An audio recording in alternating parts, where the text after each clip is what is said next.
ನಮಸ್ಕಾರ ರೀ ಎಲ್ಲರಿಗೂ. ಎಲ್ಲರೂ ಹೆಂಗದಿರಿ? ಆರಾಮದಿರೇನು? ನಾವು ಆರಾಮದೀವಿ ನೋಡ್ರಿ. ನೀವು ಎಲ್ಲರೂ ಆರಾಮದಿರಂತ ಭಾವಿಸ್ತಾ ಇವತ್ತಿನ ವ್ಲಾಗ್ನ ಸ್ಟಾರ್ಟ್ ಮಾಡೋದು ಬರ್ರಿ. ಇವತ್ತು ಶನಿವಾರ ಬೆಳಗ್ಗೆ ಟೈಮ್ 7 ಗಂಟೆ ಆಗಕ್ಕೆ ಬಂದೈತೆ ನೋಡ್ರಿ. ಸೂರ್ಯೋದಯನ ಎಷ್ಟು ಮಸ್ತಾಗೆ ಕಾಣಕತ್ತೈತಲ್ರಿ. ಬೆಳಗಿನ ಜಾವ ಅಂತೂ ಈ ಥರ ಸೂರ್ಯೋದಯ ನೋಡೋದೇ ಒಂಥರ ಖುಷಿ ಅಲ್ರಿ. ಹಾಗಾಗಿ ನಾನು ನೋಡ್ತಾ ಇದ್ದೆ, ನಿಮ್ಮ ಸಂಗಟನೂ ಶೇರ್ ಮಾಡ್ಕೊಂಡ್ರಾಯ್ತಂತೆ.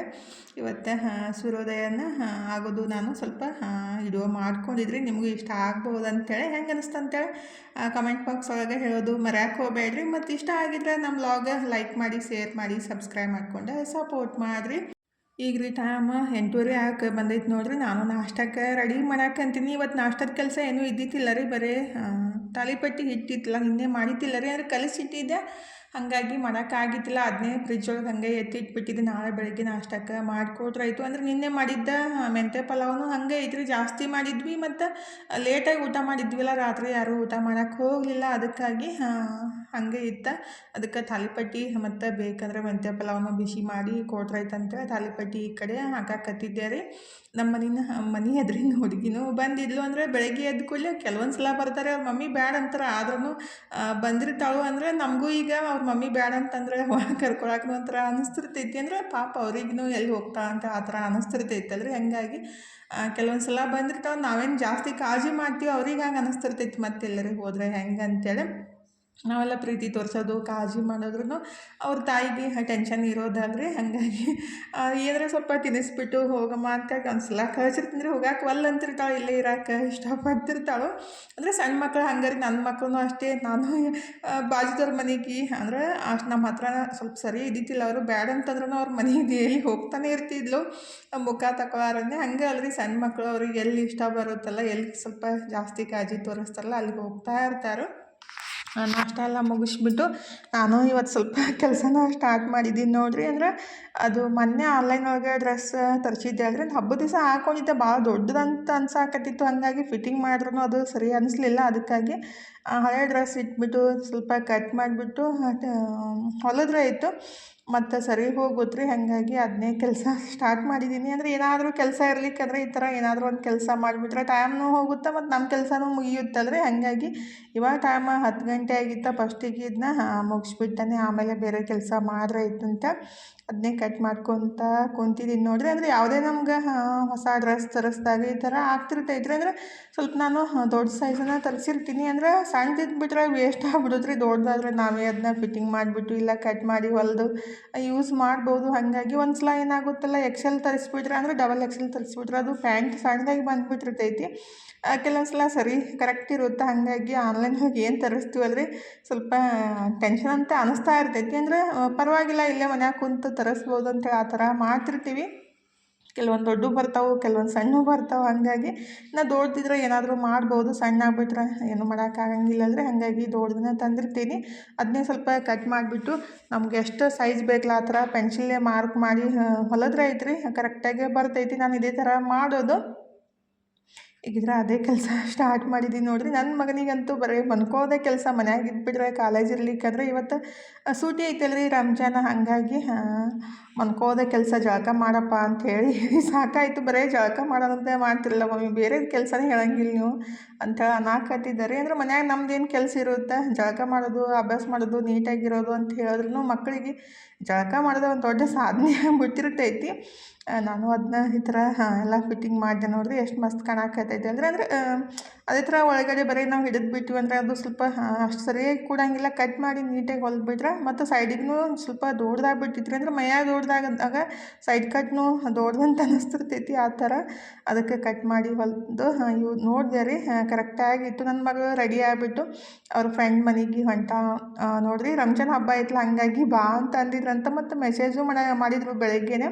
ಅದಕ್ಕಾಗಿ ಹೋಗಿ ಬರ್ತೀನಿ ಮಮ್ಮಿ ಅಂತೇಳಿ ಈ ಥರ ರೆಡಿ ಆಗಿಬಿಟ್ಟು ಹೊಂಟಿದ್ಲು. ಹಾಗಾಗಿ ಒಂದೆರಡು ಫೋಟೋನೂ ತೊಗೊಳಕತ್ತಿಲ್ಲ. ಅದನ್ನೇ ನಾನು ಎಡಿಟ್ ಮಾಡೋ ಮುಂದಾಗ ನೋಡಿದೆ. ಹಾಗಾಗಿ ನಿಮ್ಮ ಸಂಗಟು ಶೇರ್ ಮಾಡ್ಕೊಂಡ್ರೆ ಆಯ್ತಂತೇಳಿ ಶೇರ್ ಮಾಡಿದ್ದು. ಹೇಗಿದ್ರೆ ನಾನು 4 ಗಂಟೆ ಆಗಿ ಬಂದಿತ್ತು ಅನ್ಸುತ್ತೆ ರೀ. ಅಂದರೆ ಇದು ಎಡಿಟ್ ಮಾಡಿ ಮತ್ತು ಇದು ಅರ್ಬಿ ತೊಳೋದು, ಬಾಂಡೆ ತೊಳೋದು, ಅಡುಗೆ ಅನ್ನ ಮತ್ತು ರಸಮ ಮಾಡಿದ್ದು. ಅಂದರೆ ಮೊಬೈಲ್ ಇದ್ದಿತ್ತಿಲ್ಲ ರೀ.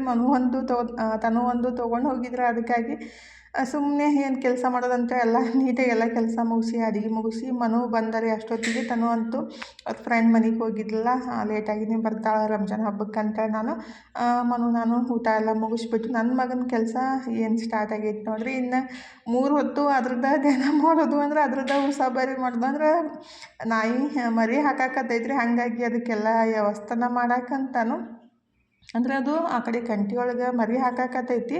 ಅದಕ್ಕಂತ ಇಲ್ಲಿ ತಂದಿಡಬೇಕು. ಮತ್ತು ಇರುವೆ ಮತ್ತು ಏನಂದರೆ ಚೋಳದು ಬರ್ತಾವಂತೇಳಿ ಅದು ಇರುವೆ DDT ಪುಡಿ ಐತಲ್ರಿ, ಅದನ್ನೆಲ್ಲ ಹಾಕಿಬಿಟ್ಟು ಅದ್ರ ಮೇಲೆ ತಟ್ಟೆ ಅಂದರೆ ಚೀಲ ಹಾಸಿಬಿಟ್ಟು ಕುರ್ಚಿ ಇಟ್ಟು ಅದಕ್ಕೆ ನೆರಳು ಮಾಡಿ ಆ ಥರ ಏನೇನೋ ಮಾಡಾಕಂತಾನು. ಮನಗಂತೂ ಪ್ರಾಣಿಗಳಂದರೆ ಸಿಕ್ಕಾಪಟ್ಟೆ ಪ್ರೀತಿ, ಕಾಳಜಿ, ಕೇರ್ ಅಂದ್ರೆ ಅಷ್ಟು ಕೇರ್ ಮಾಡ್ತಾನು. ಯಾವುದೇ ಜೀವಿ ಆಗಲಿ ಒಂದು ಇರುವಿಗೂ ಹೊಡೆದು ಬಿಟ್ಟರೆ ಯಾಕೆ ಹೊಡಿತೀರಿ ಮಮ್ಮಿ ಪಾಪ ಅಂತ ಅಂತಿರ್ತಾನು. ಆದ್ರೂ ಅಷ್ಟು ಒಳ್ಳೆತನನೂ ಒಳ್ಳೆಯದಲ್ಲ ಅಂತ ಹೇಳ್ತಿರ್ತೀನಿ, ಆದ್ರೂ ಅಷ್ಟು ಕೇರ್ ಮಾಡ್ತಿರ್ತಾನೆ. ಈಗ ನೋಡಿರಿ ಎಷ್ಟು ತನಕ ಆಯಿತು ಅದಕ್ಕೆ ಗುಂಡ್ಯಾಕಂತಾನು ನೀಟಾಗಿ ಕರೆಕ್ಟಾಗಿರಬೇಕು ಮತ್ತು ಆ ಕಡೆ ಈ ಕಡೆ ಸರಿಬಾರ್ದು, ಅದಕ್ಕೆ ಏನೂ ಪ್ರಾಬ್ಲಮ್ ಆಗಬಾರ್ದು ಅಂತ ಆ ಥರ ಎಲ್ಲನೂ ಕುರ್ಚಿ ಇಟ್ಬಿಟ್ಟು, ಇಲ್ಲಾಂದ್ರೆ ಅವನು ಒಳಗೆ ತಂದು ಇಡಮಾರಿ ನಾನು ಬೈತೀನಿ ಅಂತೇಳಿ ಈ ಥರ ಹೊರ್ಗನೆ ಅದಕ್ಕೆ ಮನೆ ರೆಡಿ ಮಾಡಾಕತ್ತಿದ್ದ. ಅದು ಇವಾಗ ಒಂದು ಮರಿ ಹಾಕಿದ್ರೆ ಅದು ಎಲ್ಲಿ ಕಂಟ್ಯಾಗ ಬಿಸ್ಲಾಗ ಬಂದು ಹಾಕೈತೆ ನೋಡ್ರಿ ಪಾಪ. ಅದನ್ನೇ ಮಧ್ಯಾಹ್ನದಾಗ ನಾನು ಅರ್ಬಿ ತೊಳಿತಾ ಇದ್ದೆ, ಅವಾಗ ಅನ್ನಕತ್ತಿದ್ದ ಬಾ ಅಂತ ಕರೆಯಾಕತ್ತಿದ್ದ. ಅದು ಬರಲಾಗಿತ್ತು ಅಂದ್ರೆ ಅದು ಮರಿ ಹಾಕಾಕತ್ತಿತ್ತಲ್ರಿ, ಹಾಗಾಗಿ ಅವನಿಗೆ ಗೊತ್ತಾಗಿಲ್ಲ. ಹಿಂದಿಗೆ ಭಾಳ ತನಕ ಅಲ್ಲೇ ಕುಂತ ಮೇಲೆ ಮರಿ ಹಾಕೋದು ನೋಡಿಬಿಟ್ಟು ಹೌದು ಮರಿ ಹಾಕಾಕತ್ತೈತಂತ, ಇವಾಗೇನು ಮಾಡಬೇಡಪ್ಪಿ ಅದಕ್ಕೆ ಡಿಸ್ಟರ್ಬ್ ಮಾಡಕ್ಕೆ ಹೋಗಬೇಡ, ನಾಳೆ ಆದ್ರೆ ತಂದಿಡಾಕತ್ತಿ ಈ ಕಡೆ, ಈಗೇನು ಮುಟ್ಟಕ್ಕೆ ಹೋಗಬೇಡ ಅಂತ ಹೇಳಿದ ಕೂಲ ಆಯ್ತು ಅಂತ ಬಂದ ನಾನು ಎಲ್ಲ ಕಸ ಗಿಸ ಎಲ್ಲ ಹುಡುಗಿಬಿಟ್ಟು ಮುಖ ತಕ್ಕೊಂಡು ದೇವ್ರ ಮುಂದೆ ದೀಪ ಹಚ್ಚಿಬಿಟ್ಟು ಈಗಿದ್ರೆ ನಾನು ಸ್ಯಾಂಡ್ವಿಚ್ ರೆಡಿ ಮಾಡಾಕಂತೀನಿ ನೋಡ್ರಿ. ನನ್ನ ಮಗಳಿಗೆ ಸ್ಯಾಂಡ್ವಿಚ್ ಬೇಕಾಗಿತ್ತು. ನನ್ನ ಮಗ ಇದ್ರೆ ನಾಯಿಗೆಲ್ಲ ಬ್ರೆಡ್ ಹಾಕಿಬಿಟ್ಟು ಖಾಲಿ ಮಾಡಿದ್ದ, ಒಂದು 7-8 ಬ್ರೆಡ್ ಅಷ್ಟೇ ಉಳಿದಿದ್ದ, ಅಷ್ಟರ ಮಾಡಿಕೊಡ್ರು ಮಮ್ಮಿ ಅಂತ ಹೇಳಾಕತ್ತಿದ್ಲ. ಅದಕ್ಕಾಗಿ ಅದನ್ನೇ ರೆಡಿ ಮಾಡಾಕಂತೀನಿ ನೋಡ್ರಿ. ನಮ್ಮ ಮನ್ಯಾಗ ಬ್ರೆಡ್, ಬಿಸ್ಕಿಟು, ರೊಟ್ಟಿ, ಚಪಾತಿ ಅಂತೂ ನೀವು ಎಷ್ಟೇ ತಂದಿದ್ರಿ ಎಷ್ಟೇ ಮಾಡಿದ್ರಿ ಅವನಂತೂ ಉಳಂಗೆ ಇಲ್ಲ ರೀ. ಹಾಗಾಗಿ ಈ ಸದ್ ಮಾಡಿಕೊಡ್ರಿ ಮಮ್ಮಿ, ನಾಳೆ ಮತ್ತು ಬೆಳಗ್ಗೆಟಿಗೆ ಖಾಲಿ ಮಾಡಿಬಿಡ್ತಾನು ಅಣ್ಣ ಅಂತ ಅಂದ್ಲು. ಅದಕ್ಕಾಗಿ ಸ್ಯಾಂಡ್ವಿಚ್ ಸಿಂಪಲ್ಲಾಗಿ ಮಾಡಾಕಂತಿದ್ರೆ ಅಂದ್ರೆ ಮನೆಯೊಳಗೆ ಏನು ಇರುತ್ತಲ್ಲ ಅದನ್ನೇ ಹಾಕಿಬಿಟ್ಟು ರೆಡಿ ಮಾಡೋಣ ಅಂತಂದರೆ ಅಂದರೆ ಸ್ವಲ್ಪ ತರಕಾರಿನೂ ಇರಲಿ. ಬರೀ ನಾವು ಸ್ಯಾಂಡ್ವಿಚ್ ಅಂದರೆ ಉಳ್ಳಾಗಡ್ಡಿ ಅಷ್ಟು ಹಾಕಿ ಮಾಡಿಬಿಟ್ರೆ ತರಕಾರಿನೂ ಸ್ವಲ್ಪ ತಿಲ್ಲಿ ಅಂತ ನಾನು ಕ್ಯಾಬೇಜ್, ಉಳ್ಳಾಗಡ್ಡಿ, ಕ್ಯಾಪ್ಸಿಕಮ್ಮ ಎಲ್ಲ ಹಾಕಿಬಿಟ್ಟು ರೆಡಿ ಮಾಡೋಣ ಅಂತ ಕಟ್ ಮಾಡಾಕಂತೀನಿ ನೋಡ್ರಿ. ಇದು ತರಕಾರಿ ಕಟ್ ಮಾಡೋದು ಒಂದು ದೊಡ್ಡ ಟೆನ್ಷನ್ ಅಂತ ಅನಿಸ್ತಾ ಇರ್ತೈತಿ. ಆ್ಯಕ್ಚುಲಿ ಚಾಪರ್ ಇದ್ಬಿಟ್ರೆ ಬೆಸ್ಟ್ ರೀ. ನನ್ನ ಕಡೆನೂ 2 ಇದ್ದು ಅವು ಜಲ್ದಿನೇ ಹಾಳಾಗ್ಬಿಟ್ಟು ರೀ. ತರಬೇಕಾಗೈತಿ ಅಂದ್ರೆ ತೊಗೋಬೇಕಾಗೈತಿ, ತಂದುಬಿಟ್ರು ನನ್ನ ಮಗಳು ಏನು ಮಾಡ್ತಾಳೆ ಜಲ್ದಿನೇ ಹಾಳು ಮಾಡಿಬಿಡ್ತಾಳೆ. ಅಂದ್ರೆ ಜಾಸ್ತಿ ಹಾಕಿಬಿಟ್ಟು ಕಟ್ ಮಾಡೋಕೆ ಹೋಗ್ತಾಳೋ ಅದನ್ನ ಜಲ್ದಿನೇ ಹಾಳಾಗ್ಬಿಡ್ತೈತಿ. ಅದಕ್ಕಾಗಿ ಒಂದ್ಸಲ ಅನಿಸುತ್ತೆ ಕೈಲಿ ಕಟ್ ಮಾಡೋದು ಬೆಸ್ಟ್ ಅಂತೇಳಿ. ಆ್ಯಕ್ಚುಲಿ ಎಲೆಕ್ಟ್ರಿಕ್ ಬರುತ್ತಲ್ರಿ, ಅದನ್ನ ತೊಗೊಂಡ್ಬಿಟ್ರೆ ಬೆಸ್ಟ್ ಅಂತ ಅನಿಸುತ್ತೆ. ನಾನು ಕೆಲವೊಂದು ವಿಡಿಯೋದೊಳಗೆ ನೋಡಿದ್ದೀನಿ. ನೋಡೋಣ ತೊಗೋಬೇಕು ಅಂದ್ರೆ 1,500 ರೂಪಾಯಿ ತನಕನೂ ಅದು ರೇಟ್ ಐತ್ರಿ. ಹಾಗಾಗಿ ಸ್ವಲ್ಪ ಲೇಟ್ ಮಾಡಿದ್ದು ಅಂದ್ರೆ ಈ ಥರ ಎಲ್ಲ ತಾಲಿಪಟ್ಟಿ ಆಗಲಿ ಸ್ಯಾಂಡ್ವಿಚ್ ಮಾಡಮ್ದಾಗ ಸ್ವಲ್ಪ ಚಾಪರ್ ಒಳಗೆ ಹಾಕಿಬಿಟ್ರೆ ಜಲ್ದಿ ಚಾಪ್ ಆಗಿಬಿಡ್ತೈತಲ್ಲ. ಅದಕ್ಕಾಗಿ ಈಗಿದ್ರೆ ನಾನು ಉಳ್ಳಾಗಡ್ಡಿ ಮತ್ತು ಸ್ವಲ್ಪ ಕ್ಯಾಪ್ಸಿಕಮ್ಮ ಮತ್ತು ಕ್ಯಾಬೇಜನ್ನ ಕಟ್ ಮಾಡಾಕಂತೀನಿ ನೋಡ್ರಿ. ಸಣ್ಣಗೆ ಈ ಥರ ಸಣ್ಣಗೆ ಕಟ್ ಮಾಡಿಬಿಟ್ರಾಯ್ತು. ಅದು ಬ್ರೆಡ್ ಒಳಗೆ ಹಾಕಿದಾಗ ಹೊರಗಡೆ ಬರಲ್ಲ. ಅದಕ್ಕಾಗಿ ಎಲ್ಲನೂ ನೀಟಾಗಿ ನಾನು ಕಟ್ ಮಾಡ್ತಾಯಿದ್ರೆ ನನ್ನ ಮಗಳದು ಕೆಲಸ ಏನು ಮಾಡ್ತಾಳೆ ನೋಡ್ರಿ.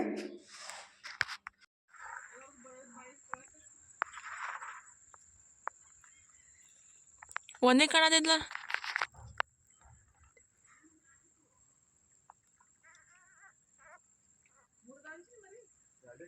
ಮೂರು ಅದಾವಲ್ಲ ಅಣ್ಣ, ಒಂದು ಕಾಲು ಬಲ್ ಐತಿ, 2 ಇಲ್ಲಿ ಈ ಕಡೆ ಹಿಂದೆ ಕಾಲಾಗದವು.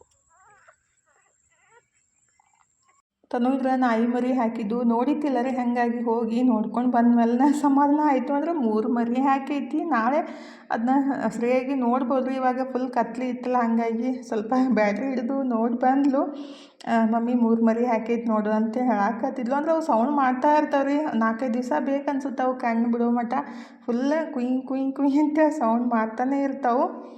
ಈಗಿದ್ರೆ ನಾನು ಇದು ಸ್ಯಾಂಡ್ವಿಚ್ ಮಾಡೋಕೆ ರೆಡಿ ಮಾಡ್ಕೊಳಕಂತೀನಿ ನೋಡ್ರಿ. ಅಂದರೆ ಇದು ಸಿಂಪಲ್ಲಾಗಿ ರೀ. ಫಸ್ಟಿಗೆ ಒಂದು ಚಮಚದಷ್ಟು ಎಣ್ಣೆ, ಸ್ವಲ್ಪ ಇಂಗು, ಜೀರಿಗೆ ಹಾಕಿದ್ನಿ. ಶುಂಠಿ ಬೆಳ್ಳುಳ್ಳಿ ಕಟ್ ಮಾಡಬೇಕಂದ್ರೂ ಹಾಕ್ಬೋದು ರೀ. ಆಮೇಲೆ ಏನೈತಿಲ್ಲ ಕ್ಯಾಬೇಜು ಮತ್ತು ಕ್ಯಾಪ್ಸಿಕಮ್ಮ, ಉಳ್ಳಾಗಡ್ಡಿ ಮತ್ತು ಸ್ವಲ್ಪ ರುಚಿಗೆ ಎಷ್ಟು ಬೇಕು ಅಷ್ಟು ಉಪ್ಪು ಹಾಕಿಬಿಟ್ಟು ಉಳ್ಳಾಗಡ್ಡಿ ಕ್ಯಾಬೇಜು ಸ್ವಲ್ಪ ಮೆತ್ತಗಾಗೋ ಮಟ್ಟ ಹುರ್ಕೋಬೇಕಾಗುತ್ತೆ. ಹುರ್ಕೊಂಡು ಸ್ವಲ್ಪ ಅರಿಶಿನ ಪುಡಿ, ಖಾರದ ಪುಡಿ, ಧನಿಯಾ ಪುಡಿ, ಬೇಕಂದರೆ ಗರಂ ಮಸಾಲ ಹಾಕ್ಬೋದು. ನಾನು ಹಾಕಿಲ್ಲ ರೀ. ಈಗಿದ್ರೆ ಒಂದೆರಡು ಬಟಾಟಿನ ಕುದಿಸ್ಬಿಟ್ಟು ಹಾಕಾಕತ್ತಿದ್ದು ನೋಡಿರಿ. ನನ್ನ ಮಗಳಿಗೇನಿಲ್ಲ ಎಲ್ಲದಕ್ಕೂ ಬಟಾಟಿ ಹಾಕಿಬಿಟ್ರೆ ಜಾಸ್ತಿ ಇಷ್ಟ ಆಗುತ್ತೆ. ಅದಕ್ಕಾಗಿ ಬಟಾಟಿ ಕುದಿಸಿ ಮ್ಯಾಶ್ ಮಾಡಿ ಅದನ್ನೂ ಹಾಕಿ ಮ್ಯಾಲೆ ಸ್ವಲ್ಪ ಸೋಯಾ ಸಾಸ್ ಮತ್ತು ಟೊಮೆಟೊ ಸಾಸ್, ಚಿಲ್ಲಿ ಸಾಸ್ ಯಾವ್ದು ಇರುತ್ತಲ್ಲೋ ಅದನ್ನ ಹಾಕ್ಬೋದು. ನಾನಿಲ್ಲಿ ಬರೀ ಟೊಮೆಟೊ ಸಾಸನ್ನ ಹಾಕಿದ್ದು ನೋಡಿರಿ. ಅದು ಮಧ್ಯಾಹ್ನದಾಗ ಫ್ರೆಶ್ಶಾಗೆ ಮಾಡಿದ್ದು ಟೊಮೆಟೊ ಸಾಸ್ ಮತ್ತು ಗ್ರೀನ್ ಚಟ್ನಿ ಎರಡೂ ರೆಡಿ ಮಾಡಿ ಇಟ್ಟಿದ್ದೆ ರೀ, ಮಾಡಿಕೊಡ್ಬೇಕಂತೇಳಿ. ಹಾಗಾಗಿ ಟೊಮೆಟೊ ಸಾಸ್ ಹಾಕಿ ನೀಟಾಗಿ ಮಿಕ್ಸ್ ಮಾಡಿ ಎತ್ತಿಟ್ಟಿದ್ದೀನಿ ನೋಡಿರಿ. ಲಾಸ್ಟಿಗೆ ಸ್ವಲ್ಪ ಕೊತ್ತಂಬರಿ ಸೊಪ್ಪು ಹಾಕಿ ಮಿಕ್ಸ್ ಮಾಡಿಕೊಂಡು ಬ್ರೆಡ್ ಮೇಲೆಲ್ಲ ಹಚ್ಚಿ ಎರಡೂ ಸೈಡ್ ಚಲೋತ್ನಾಗೆ ಸ್ವಲ್ಪ ಸಣ್ಣ ಉರಿಯೊಳಗೆ ಬೆನ್ಸ್ಕೋಬೇಕು ರೀ. ನನ್ನ ಮಗಳು ನಾನು ಮಾಡ್ತೀನಿ ಅಂತೇಳಿ ಬಂದಿದ್ಲು, ಅವು ಹೊತ್ತಕ್ಕೆ ಸ್ಟಾರ್ಟ್ ಆದವು. ಹಾಗಾಗಿ ಮಮ್ಮಿ ನೀವೇ ಮಾಡಬೇಡ್ರಿ, ಬೆನ್ಸ್ಬರ್ರಿ ಅಂತ ಅಂದ್ಲು. ಆಯ್ತು ನಾನು ಬೆನೆಸ್ತೀನಿ ಅಂದರೆ ಸ್ವಲ್ಪ ಸಣ್ಣ ಉರಿಯೊಳಗೆ ನಿಧಾನವಾಗಿ ಬೆನೆಸ್ಬೇಕು ರೀ. ಇಲ್ಲಾಂದ್ರೆ ಜಾಸ್ತಿ ಉರಿ ಇಟ್ಬಿಟ್ರೆ ಏನೈತಲ್ಲ ಜಲ್ದಿ ಹೊತ್ತು ಬಿಡುತ್ತೆ. ಬ್ರೆಡ್ ಒಳಗೆ ಈ ಥರ ಸ್ವಲ್ಪ ಅದು ಫಿಲ್ಲಿಂಗ್ ಏನು ಮಾಡಿರ್ತೀವಲ್ಲ ರೀ ಅದನ್ನ ಜಾಸ್ತಿ ಹಾಕಿಬಿಟ್ಟು ರೆಡಿ ಮಾಡಾಕತ್ತಿದ್ದು ಅಂದರೆ ಬ್ರೆಡ್ ಸ್ವಲ್ಪ ಇದ್ದಲ್ಲ, ಅದಕ್ಕಾಗಿ ಮತ್ತು ಉಳಿದ್ಬಿಟ್ರೆ ಯಾರೂ ತಿನ್ನಂಗಿಲ್ಲ ಅಂತ ಸ್ವಲ್ಪ ಜಾಸ್ತಿನೇ ಹಾಕಿ ಈ ಥರ ಮುಚ್ಚಿಕೊಡಮ್ಮ ಅಂತ ಹೇಳಿದ್ದೆ ರೀ. ಎರಡೂ ಸೈಡ್ ಸ್ವಲ್ಪ ಚಲೋತ್ನಾಗೆ ಎಣ್ಣೆ ಹಚ್ಚಿ ಅಥವಾ ತುಪ್ಪ ಹಚ್ಚಿ ಬೆನ್ಸ್ಕೊಂಡ್ಬಿಟ್ರೆ ಆಯಿತು. ಈ ಥರ ಮಸ್ತಾಗಿ ಸ್ಯಾಂಡ್ವಿಚ್ಚು ರೆಡಿ ಆಗುತ್ತೆ ನೋಡಿರಿ. ಸಖತ್ತಾಗಿರುತ್ತೆ. ಒಂದು ಬ್ರೆಡ್ ತಿಂದುಬಿಟ್ರೆ ಅಂದರೆ ಒಂದು ಸ್ಯಾಂಡ್ವಿಚ್ ತಿಂದುಬಿಟ್ರೆ ಹೊಟ್ಟೆ ಫುಲ್ ಅಂತ ಅನ್ಸುತ್ತೆ ನೋಡಿರಿ. ಸ್ವಲ್ಪ ಪಲ್ಯ ಎಲ್ಲ ಅಂದರೆ ತರಕಾರಿ ಎಲ್ಲ ಜಾಸ್ತಿ ಹಾಕಿ ಈ ಥರ ಮಾಡಿದಾಗ ನಾನು ಮನಗೂ ಮಾಡಿಕೊಟ್ಟು ನಾನು ತಿನ್ನಾಕಂತೀನಿ ನೋಡಿರಿ. ಇವತ್ತಿನ ವಿಡಿಯೋನೂ ಇಷ್ಟ ರೀ. ನಮ್ಮ ಮನೆಯವರು ಬರಲ್ಲ ಅಂತಂದಿದ್ರೆ ಅದನ್ನೇ ತಿಂದುಬಿಟ್ಟು ಮನ್ಕೊಂಬಿಡೋದಂತೆ ಅಷ್ಟೇ ಮಾಡಿದ್ದು. ಇವತ್ತಿನ ವಿಡಿಯೋ ಇಷ್ಟ ಆಗಿದ್ರೆ ಲೈಕ್ ಮಾಡಿ, ಶೇರ್ ಮಾಡಿ, ಸಬ್ಸ್ಕ್ರೈಬ್ ಮಾಡಿಕೊಂಡು ಸಪೋರ್ಟ್ ಮಾಡಿರಿ. ಥ್ಯಾಂಕ್ ಯು ಫಾರ್ ವಾಚಿಂಗ್ ರೀ. ಮತ್ತೆ ಹೊಸ ಲಾಗ್ ಜೊತೆಗೆ ಸಿಗ್ತೀವಿ ರೀ.